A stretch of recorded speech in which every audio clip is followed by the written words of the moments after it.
ఇది కేవలం సమాచారంగా మాత్రమే భావించండి. వైద్య నిపుణులను సంప్రదించండి. అదే పొద్దున పేపర్ చదివారు మా ఆయన, కాఫీ తాగి ఇదిగో ఇలా మాట్లాడుతున్నారు, అలా పోయారని కూడా చెప్తుంటుంటాం. జిమ్‌లో ఎక్కువ ఎందుకంటే యాక్టివిటీ ఈజ్ డిమాండింగ్ అండ్ ఆ టైంలో జరిగే అవకాశాలు సో కొలెస్ట్రాల్ గురించి నేను చెప్పాలనుకునేది ఏంటంటే చాలా మగవాళ్ళై ఉంటే ఆడవాళ్ళతో కంపేర్ చేస్తే ఎక్కువ. హైపర్ టెన్షన్ అంటే ర్యాండమ్గా బీపీ చెక్ చేసుకుంటే అదుపులో ఉంటే అంతే కదా సార్? అంతేగాని మనిషి బిహేవియర్కి దానికి సంబంధం లేదు. తలనొప్పి రావక్కర్లే, కళ్ళు తిరగక్కర్లే, ఇవన్నీ మనుషుల్లో ఉన్న కొలెస్ట్రాల్ ఎక్కువ ఉందని చెప్పి మనం పోతామని కాదు. కొలెస్ట్రాల్ ఎక్కువ ఉంటే నీ అవకాశాలు ఎక్కువ.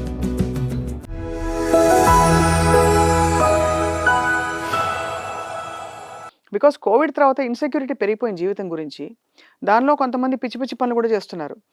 ఉన్నదే చిన్న జీవితం, ఎప్పుడు పోతామో తెలియదు అని చెప్పి చాలా రెక్లెస్గా తయారైన వాళ్ళు ఉన్నారు. రిస్క్ బిహేవియర్ ఎక్కువ అయిపోయింది. అలా అని మీరు అన్నట్టు కామ్ డౌన్ అయ్యి జీవితం విలువ తెలుసుకుంటున్న వాళ్ళు కూడా కొంతమంది ఉన్నారు. సో మీరు అన్న ఒక్క పాయింట్ కండి, వర్కౌట్ చేసే ముందు I advise if you are going for strenuous workout, ఏదో ట్రెడ్మిల్ 5.5 స్పీడ్లో అరగంట చేసే వాళ్ళకి కాదు నేను చెప్పేది. Anyone who is going extreme like extreme weight training అవ్వచ్చు, వాట్ ఎవర్ యూ సీ, అంటే బాగా చేయాలనుకునే వాళ్ళు మాత్రం definitely they have to consult a cardiologist and have a fitness certificate. Without that, I don't advise anyone to go for a strenuous training. Similarly, marathon. Similarly, 15, మన ఇప్పుడు 10Kలు ఇవన్నీ చేస్తారు కదా, 5Kలు చేసేటప్పుడు be cautious about your health. తప్పకుండా. ఎందుకంటే all these happen during activity, not during relaxation. అంటే నాట్ కాదు, అన్యూజువల్. అంటే ఇప్పుడు స్లీప్ డెత్స్ కూడా అవుతాయి, నిద్రలో కూడా చనిపోతారు.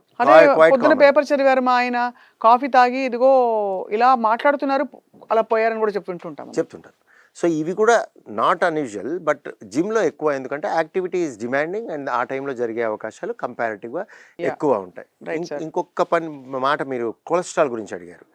సో కొలెస్ట్రాల్ గురించి నేను చెప్పాలనుకునేది ఏంటంటే చాలా మందిలో ఒక అపోహ ఉందండి, కొలెస్ట్రాల్కి హార్ట్ డిసీజ్కి లింక్ లేదేమో అని ఒకళ్ళు, కొలెస్ట్రాల్ వల్లే బ్లాక్ వస్తుందని ఒకళ్ళు. ఈ రెండూ తప్పులే. అంటే కొలెస్ట్రాల్ వల్ల రాదు అని లేదు, కొలెస్ట్రాల్ వస్తుంది అని లేదు. మరి ఏమిటి అంటే కొలెస్ట్రాల్ ఎక్కువ ఉన్న వాళ్ళల్లో అవకాశం ఎక్కువ. అవును. అంటే ప్రాబబిలిటీ ఈజ్ హై.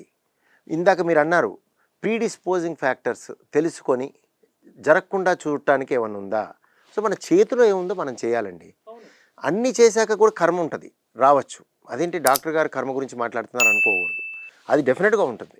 అవును, టైం అది. అయితే నీ చేతిలో ఉన్నాయన్నీ చేయాలి. ఏవేవి చేయాలి? ఒకటి, సిగరెట్ జోలికి పోకూడదు. ధూమపానం నిషిద్ధం 100%, జీరో చేయాలి. ఎందుకంటే మేము ఎగ్జాంపుల్ చూస్తామండి, అబ్సల్యూట్లీ స్మోకింగ్ రిలేటెడే వచ్చేవాళ్ళు ఉంటారు. అంటే స్మోకింగ్ చేసుకొని తప్పించుకున్న వాళ్ళు ఉంటారు.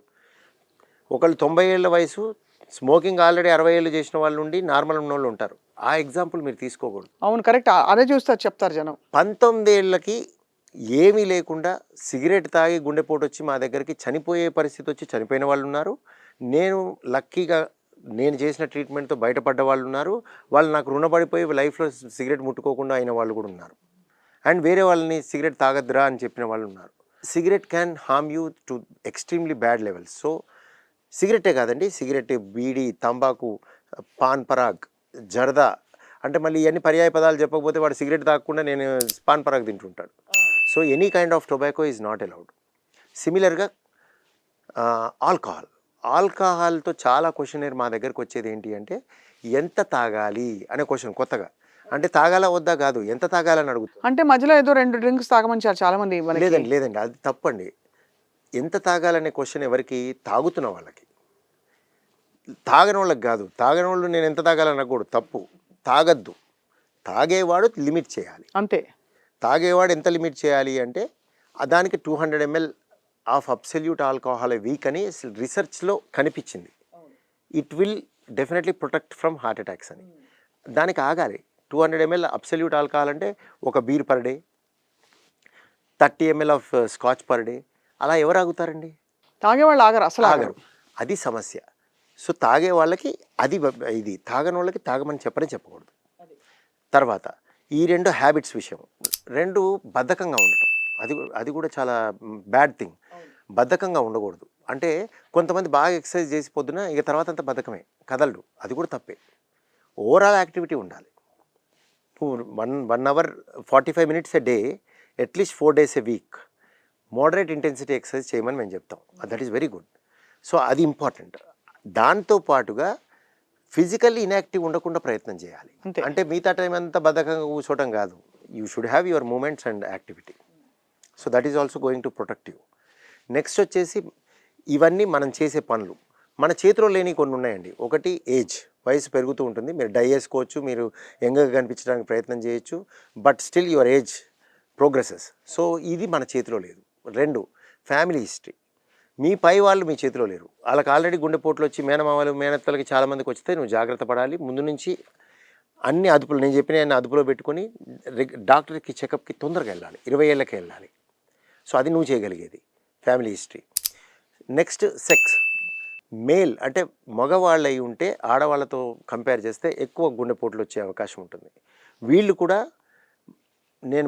మనం సెక్స్ మార్పిడి అనేది వచ్చింది, కానీ అది చేసుకుంటే గుండె మారదు కదా. అది కరెక్ట్గా చెప్పారు. అండ్ ఇంకోటి మనకు తెలియదు ఇప్పుడు హార్మోనల్ ఇవి మారుతాయి కదా సార్. మారుతాయి కానీ అది అయితే ఇప్పటికి రీసెర్చ్లో లేదు. అంటే నువ్వు మగవాళ్ళు ఆడవాళ్ళు అయితే హార్ట్ అటాక్ తగ్గుద్దా అనేది రీసెర్చ్లో లేదు. Because number is less and it involves lot of hectic things. అవునవును. సో ఇది మన చేతిలో లేదు. సో మన చేతిలో ఉన్న ఇందాక చెప్పాను. ఇవి కాకుండా ఉన్నవి ఏంటి? జబ్బులు, వ్యాధులు ఏంటి? గుండె ఇది ఏమంటాం, డయాబెటీస్, మధుమేహం. డయాబెటీస్ని టైంకి కనుక్కోవటం, అదుపులో పెట్టుకోవటం వెరీ ఇంపార్టెంట్. టెస్ట్ చేసుకునే ముందు 5 రోజులు కాదండి, కంటిన్యూస్గా. చాలామంది ఏం చేస్తారు, టెస్ట్ చేసుకునే ముందు 5 రోజుల ముందు మంచిగా చేసుకొని అప్పుడు చేసుకొని బాగుంది అనుకుంటుంటారు. అందుకే HbA1c వచ్చింది, అది వేరే విషయం. సో మధుమేహాన్ని కంట్రోల్, అదుపులో పెట్టుకోవటం. నెక్స్ట్ హైపర్ టెన్షన్, రక్తపోటు. హైపర్ టెన్షన్ని కూడా అదుపులో పెట్టుకోవాలి, టైంకి పట్టుకోవాలి. ఈ టైంకి పట్టుకోవటం, దీని మీద ఉన్నంత మిత్స్ ఇంకా దేంట్లో ఉన్న మిస్కన్సెప్షన్స్ ఎందులో ఉండవండి. ఎందుకు అంటే రక్తపోటు అంటే ఒకడికి ఏంటంటే నాకు కోపం రావట్లేదు అంటే, కోపం ఎందుకు వస్తుందండి? ఎవరు చెప్పారు? సినిమాల్లో చూడటం, సీరియల్లో చూడటం, వాళ్ళు అనుకుంటున్నారు. రక్తపోటు silent killer, hyper tension is a silent killer. సినిమాల్లో బీపీ అని చూపించడం వల్ల ఈ ప్రాబ్లం వస్తుంది. హైపర్ టెన్షన్ అంటే ర్యాండమ్గా బీపీ చెక్ చేసుకుంటే అదుపులో ఉంటే అంతే కదా సార్. అది అంతేగాని మనిషి బిహేవియర్కి దానికి సంబంధం లేదు. తలనొప్పి రావక్కర్లే, కళ్ళు తిరగక్కర్లే, ఇవన్నీ మనుషుల్లో ఉన్న అపోహలు. సో రక్తపోటు అనేది చెక్ చేసుకుంటేనే తెలుస్తుంది. నా దగ్గరికి మొన్న యంగ్స్టర్ పెళ్ళై ఒక 4 నెలలు అయింది. 170/140 బీపీతో వచ్చాడు. నేను చెప్తే నమ్మడు. బయట చెప్పారని చెప్పి క్రాస్ చెప్పుకొచ్చాడు. 170/140 ఉంది. ఆయన ఉద్దేశంలో నాకు కోపం లేదు, నేను మంచిగా నిద్రపోతున్నా, నేను అన్నీ చేస్తున్నా. కానీ చెక్ చేసుకొని చూస్తే ఏమైంది? యూరిన్లో ప్రోటీన్ లీక్ అవుతుంది, కిడ్నీ ఫెయిల్యూర్ అయిపోయింది. తెలియలే. సో ఇది తెలియకుండా జరిగేవి, సైలెంట్గా ఉంటాయి. సో రక్తపోటుని కూడా గమనించి అదుపులో పెట్టుకోవటం అనేది ఇంపార్టెంట్. మధుమేహం అయిపోయింది, ఇది అయిపోయింది. కొలెస్ట్రాల్ ఎక్కువ ఉంటే కంగారు పడకండి. అంటే కొలెస్ట్రాల్ ఎక్కువ ఉందని చెప్పి మనం పోతామని కాదు. కొలెస్ట్రాల్ ఎక్కువ ఉంటే నీ అవకాశాలు ఎక్కువ, రూల్ కాదు. కొలెస్ట్రాల్ నార్మల్ ఉండి కూడా గుండెపోటు రావచ్చు, కొలెస్ట్రాల్ ఎక్కువ ఉండి నువ్వు తప్పించుకోవచ్చు. But it is something like పేకాటలో రాజు పడుద్దా లేదా అన్నట్టుగా. రాజు ఉందనుకోండి పడుద్ది, ఎవడికోడికైతే పడుద్ది. పడకుండా ఉండాలంటే ఆటే ఆడకూడదు, బయటికి రావాలి, అప్పుడు నీకు రాజు పడదు, ఈ డబ్బులు పోవు. సిమిలర్గా ఇది కూడా అంతే. కొలెస్ట్రాల్ కూడా ఎక్కువ ఉంటే నీకు అవకాశం ఎక్కువ కాకుండా కంట్రోల్లో పెట్టుకుంటే అవకాశం తక్కువ. అందులో లాగా బయటకు వస్తే పేకాటలో రాజుపడదు అన్నాను కదా, ఇక్కడ మాత్రం బయటకు వచ్చినాక కూడా నీ రిస్క్ ఉంటుంది, తక్కువ ఉంటుంది. బట్ కొలెస్ట్రాల్ని అదుపులో పెట్టుకోవటం అనేది మీరు చేయగలిగే పని. అది 1 రోజు 2 రోజులకు కాదండి, సంవత్సరాలు. మీ ఎఫెక్ట్ ఇది ఎట్లా అంటే ఇది ఒక తపస్సు లాంటిది. అంటే కొలెస్ట్రాల్ ఎక్కువ ఉండి మీరు అదుపులో 10 ఏళ్ళు పెట్టుకుంటే దాని రిజల్ట్ వస్తుంది. అదుపులో పెట్టకపోతే 10 ఏళ్ళ తర్వాత బ్యాడ్ రిజల్ట్ వస్తుంది. అంతేగాని ఈ రోజు కాదు, ఈ రోజు వాల్యూ చేసి హడావిడి చేయొద్దు, హడావిడి పడద్దు. ఇది ఇంపార్టెంట్. సో కొలెస్ట్రాల్ అయిపోయాక ఇంకా మిగిలినవి మనం ఎక్సర్సైజ్ మాట్లాడేసాం. డైట్ మీద చాలామందికి మితిమీరిన ఇది ఉంటుంది, లేకపోతే అసలు పట్టించుకోరు. అలా ఉండద్దు, మోడరేషన్. ప్రతిదీ కొలమానం చేయొద్దండి, తూకం వేయద్దు. కొంతమంది తూకం వేసి 1 గ్రాము, 0.5 గ్రాము, పాయింట్ అంటే ఇంట్లో వాళ్ళు చనిపోతారు. ఇక వాళ్ళకి వస్తుంది గుండెపోటు. కరెక్ట్గా చెప్పారు. ఆడవాళ్ళకి ఇంతే సంగతులు. ఒకవేళ నిజంగా ఆడవాళ్ళకు ఆబ్సెషన్ ఉంటే మగవాడు అయిపోయాడే. సో ఆ విధంగా కాదు, ఏదైనా కూడా మోడరేషన్. అంటే ఇప్పుడు షుగర్ ఉంది, బెల్లము, తేనె, చక్కెర తినకూడదు, స్వీట్స్ తినకూడదు. స్వీట్గా ఉండే ఫ్రూట్స్ సీతాఫలం, మామిడిపండు, ద్రాక్ష, సపోటా తినకూడదు, జ్యూసులు తాగకూడదు, అట్లా. అంతేగాని ఇవాళ అనుకోకుండా సరే నేను తినద్దు అన్నాను, సీతాఫలం తినేసావు, ఏదో అయిపోద్దా ఏంటి? ఏమి కాదు. ఆ రోజుకి ఏం కాదు.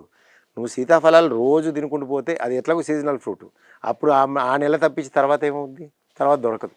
అంతే. సో అంత ఏదైనా మోడరేషన్లో చూసుకోవాలి.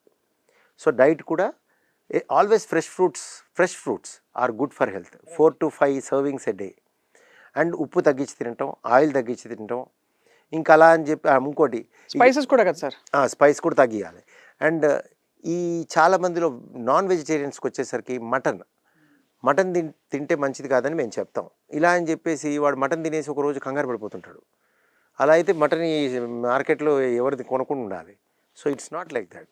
Once in a while doesn't matter.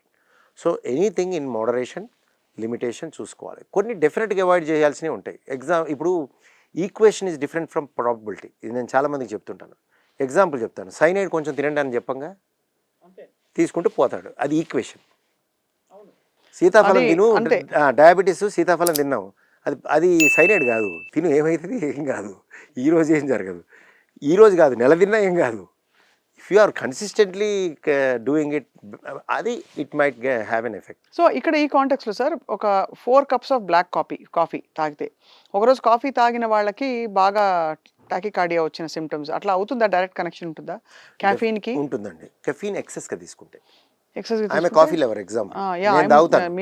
నేను తాగుతాను, కోల్డ్ కాఫీ తాగుతాను, హాట్ కాఫీ తాగుతాను. మీరు ఎన్నిసార్లు ఇస్తే అన్నిసార్లు తాగుతాను. Nothing would happen. But if you take in excess you will get palpitation. ఇప్పుడు కెఫీన్ కంటే ఇప్పుడు కోకోవా, కెఫీన్, ఇంకా మీకు వేరే ఐటమ్స్ ఉంటాయి. ఇప్పుడు ఎనర్జీ డ్రింక్స్ వచ్చినాయి కదా, దాంట్లో ఉంటాయి చూడండి. అమ్మ బాబోయ్, అప్పుడు దడలు వస్తాయి. ఇఫ్ యూ టేక్ రెడ్ బుల్లో ఒక 3-4 తీసుకుంటే దడలు వస్తాయి. బికాజ్ ఇట్స్ ఓవర్ డోస్, బేసిక్గా over dose. So dose over కాకుండా తీసుకోవచ్చు. And coffee is never A problem for heart. So I think ఈ ఫండమెంటల్స్ ఒకటి ఏంటంటే సార్, ఒకటి తేటతెల్లం అయిపోయింది ఇవాళ. ఒకటి, కొలెస్ట్రాల్తో డైరెక్ట్ కనెక్షన్ లేకపోయినా కొలెస్ట్రాల్ కూడా ఒక ఇండికేటర్ ఆఫ్ హార్ట్ డిసీజ్ అన్నది ప్రూవెన్ బియాండ్ డౌట్. రెండోది, పని చేసినా చేయకపోయినా సైలెంట్గా అయ్యే డెత్కి కారణాలు బ్లాక్స్ ఉండాలని కాదు. వాళ్ళకి ఏ విధమైన యాంజియోగ్రామ్ క్లియర్గా వచ్చి హార్ట్ హెల్త్ బాగానే ఉంది అని అనుకుంటున్న పరిస్థితిలో కూడా స్ట్రెస్ వల్ల, స్ట్రెస్ ఇండ్యూస్డ్ ఒక కార్డియోమయోపతి అన్నారు మీరు, దానివల్ల కూడా హార్ట్ అటాక్స్ రావడం మనం చూస్తుంటాం. కానీ అది 1 ఆఫ్ కేసెస్ కాబట్టి అది కామన్గా తీసుకుని మనం భయభ్రాంతులకు గురవలసిన అవసరం లేదు. అది. మూడోది, మన ఫండమెంటల్స్ మన చేతుల్లో ఉన్నవి కొన్ని ఉన్నాయి. అది డయట్ చాలా మోడరేట్గా, చాలా బ్యాలెన్స్డ్గా ఉండడం, క్యాలరీస్ అవి కార్బోహైడ్రేట్స్ కాంప్లెక్సా సింపుల్గా అర్థం చేసుకుని మైండ్ఫుల్గా తినడం చాలా ఇంపార్టెంట్. ఎటువంటి పరిస్థితుల్లో అయినా సరే 30-40 నిమిషాల ఒక యాక్టివిటీ రోజు ఉండాలి. అండ్ యాక్టివ్ లైఫ్ స్టైల్ ఉండాలి. యాక్టివిటీ మాత్రమే కాదు, యాక్టివ్ లైఫ్ స్టైల్లో ఉన్న వాళ్ళకి స్ట్రెస్ తగ్గించుకుని కామ్గా మెడిటేషన్ చేసి, లేదు ఏదో విధంగా వాళ్ళ ఇష్టమైన హాబీతో కామ్ డౌన్ అయిన వాళ్ళకి ఈ నెగిటివ్ కెమికల్స్, హార్మోన్స్ ఏవైతే ఉంటాయో అడ్రినలిన్, కార్టిసాల్, ఇవన్నీ కూడా తగ్గుతాయి. కాబట్టి హార్ట్ అటాక్ ఇన్సిడెన్స్ తగ్గుతుంది వాళ్ళలో అని చెప్తారు. వీటి అన్నిటికీ కూడా అతీతంగా మనం తెలుసుకునేది ఏంటంటే దట్ కొన్ని మన చేతుల్లో ఉండవు. ఒకటి జెండర్, ఒకటేమో జెనెటిక్స్, మూడోది మీరు అన్నట్టు సార్ వయసు, ఏజ్. వీటికి సంబంధించి వచ్చే ఏంటి ప్రెసిపిటేట్ చేసే లక్షణాలని మనం కొంత అదుపు చేయొచ్చు ఇతర విషయాల్ని తగ్గించి, తప్ప వీటిని ఆపలేము. కాబట్టి ఇవి ఉన్నా కూడా వాటికి తోడై ఇవి జోడించకుండా ఉంటే మన వంతు మనం కర్తవ్యం చేసుకున్నట్టు. ఇంకా మిగతా అంతా దైవాధీనం, లేదంటే ఒక అద్భుతమైన డాక్టర్ సమక్షంలో వారి పర్యవేక్షణలో ఉంటే గనక కొంతవరకు హార్ట్ డిసీజ్ వల్ల ఇలాంటి ఫ్రీక్ ఎపిసోడ్స్ లేకుండా మనం చూసుకోవచ్చు లైఫ్లో. అది. అండ్ ఏదేమైనా సరే సార్, ఎప్పటికప్పుడు టెస్ట్ చేయించుకోవాలి అని వన్స్ ఇన్ 6 months, ముఖ్యంగా 30-35 దాటిన వాళ్ళు కూడా, అండ్ ఎస్పెషలీ సెడెంటరీ లైఫ్ స్టైల్స్లో ఉన్నవాళ్ళు, ఎస్పెషలీ కొంచెం వైల్డ్ కల్చర్కి అలవాటు పడ్డ వాళ్ళు అయితే మరీ జాగ్రత్త పడాలి, so that they don't get heart disease. Sir చాలా అద్భుతంగా వివరించారు. నేను చాలా ఇంటర్వ్యూస్ చేశాను ఇంతవరకు హార్ట్ డిసీజ్ గురించి, బట్ మీరు వివరించిన తీరు మాత్రం చక్కగా అందరికీ విడమర్చి అర్థమయ్యేలా చెప్పారు ఎగ్జాంపుల్స్తో పాటు. Grateful to you for your valuable time. నమస్కారం. Thank you.